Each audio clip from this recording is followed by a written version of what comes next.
heart. Think back to Christmas Eves as you enjoyed each other and the laughter that they brought to everyone. Think back to those delicious meatballs that Ben would make, which I've learned have a different name that starts with Benny, but I'm not sure it's even appropriate for me to say here. We're on government property and there's young people here. And you know just what I'm talking about. We got you. So you ate those meatballs and you said, thanks, Grandma and Grandpa, these are delicious. You said, thanks, Mom and Dad, this is what makes me feel like it's Christmas.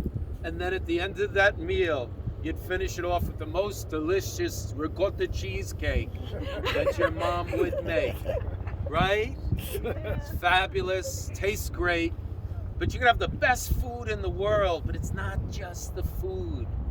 It's the love that went into making that food, the love for each and every one of you, because they wanted to build memories that will last on and on.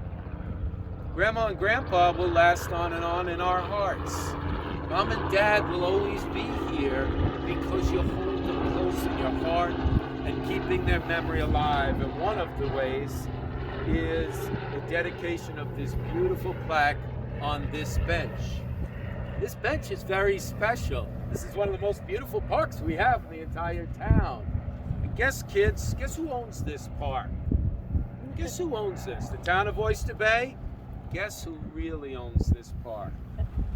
You do, you, each and every one of you. You're the owners. You've been kind enough to let me manage or oversee them, but this park is owned by you. And this specific bench looks out on a glorious Great South Bay with over 180 degrees view. You can see far to the east, you can see the bridge to the west, Jones Beach, Tow Bay, people having fun. And we think about that because I know you'll all be back here sitting on this bench, and think about how you're going to look back to those great memories. But you're also going to look forward to many more celebrations this Christmas Eve, future celebrations of graduations and then weddings. And guess what? Mom and Dad, Ben, Kathleen, Grandma and Grandpa are going to be there with you. They're going to be there with you when there's time to celebrate in the best of times. They're going to be with you when times are tough, when life gets difficult, when it's either sad or challenging. Think of Grandma and Grandpa, and you'll always feel better and do better, and they'll turn around what you might think is your worst day, because they've always loved you, appreciated you, and made life for you, made it better. The simple fact, they sacrificed so that you could grow up here in Massapequa. That's a tremendous sacrifice to live here. My parents, the same thing. And by doing that, again, they showed an endless love. Just like you're doing by doing this bench here today.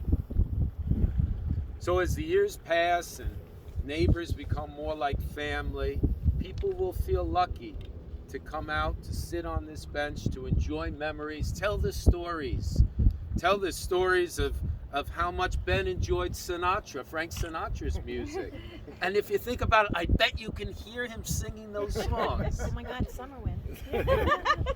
And look where we are. And when you sit on this bench, you will hear the summer wind and you will feel the summer wind all year long. Think about the early days when the two of you were dating. And Mom and Dad would come to one of the shows and hear Joe blowing that saxophone and be so proud. All of this adds up together to a life well lived. Not everybody gets quantity, but Ben and Kathleen, through living here, through raising you, through enjoying your grandchildren, friends, neighbors, they got quality. And you brought them that quality in everything you do. and especially the grandchildren who don't even get half of it. The reason you don't get half of it is you might not realize how much pride and happiness you brought Grandma and Grandpa all the time. So when you miss them, maybe you come here and sit down, or no matter where you are, just think of them and you'll feel them in your hearts. And in doing so, you bring everyone together. You know, they had 51 years of marriage. 51 years, and they say marriage isn't always easy, but it's a life that we all strive for, the happiness of marriage and family, and to be surrounded by loved ones. Think of that too every time you sit on this bench. And in days when you can't make it here to the bench, you think of that at home. So you've given me an enormous privilege to join with you, to spend some time with all of you. And the two of you have been such dear friends now for years, and I appreciate it when we all get together musically to share happiness with so many people who come to hear that music. Just like Ben and Kathleen, Grandma and Grandpa, Mom and Dad come together to share happiness with each and every one of you. And it can really be summed up in all kinds of ways, and people accuse me of using too many words from time to time. But this all can be summed up in one word, because there's one word that rings true. And I feel it with all of you here. I feel it as you all do, that Ben and Kathleen are here. And the one word is the word we all strive for, we all look for, we all reach for throughout our entire lives. And that word is love. This is love for Ben and Kathleen. So I'm privileged that you've allowed me to be a part of this. And all of our residents of our town look up to you, look up to Kathleen and Ben Moradi, because of how special they are and how special you are. So if I may ask the family to come forward, and we'll gather behind this for this unveiling.